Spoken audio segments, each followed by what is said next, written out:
Times Square before Disney cleaned it up in the 90s was dangerous and grimy and electric in a way that the current sanitized version will never be.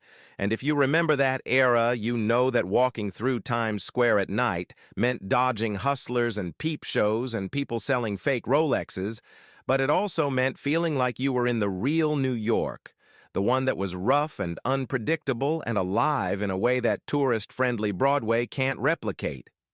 Tell me if you remember this version, because the old Times Square hit different.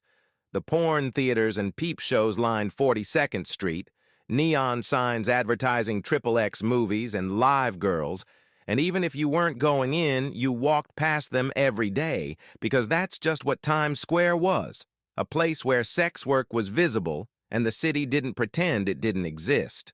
The hustlers on every corner trying to sell you anything: fake watches, stolen electronics, three-card Monte games set up on cardboard boxes, and you learned quick to keep walking and not make eye contact because engaging meant getting scammed.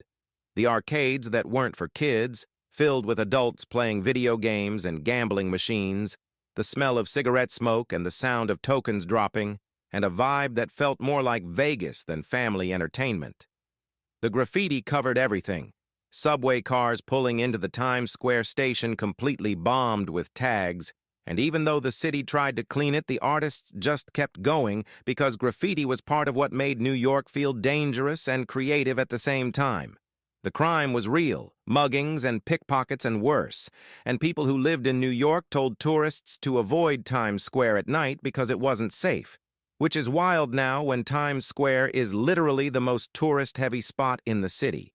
The Deuce, which is what people called 42nd Street, had this reputation as the sleaziest block in America, and honestly, it kinda was.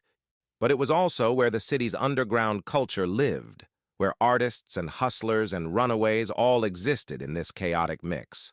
The clubs and music venues where punk and hip-hop and every underground scene had a place before rents got too high and everything became corporate. Howard Johnson's and the other cheap hotels where people actually lived, not tourists, but New Yorkers who couldn't afford anywhere else. And the difference between then and now is that Times Square used to be for people who lived in the city, not people visiting it. Then Giuliani and Disney came in during the mid-90s and decided to clean it all up, pushing out the porn theaters and the hustlers and replacing them with Broadway shows and M&M stores and everything.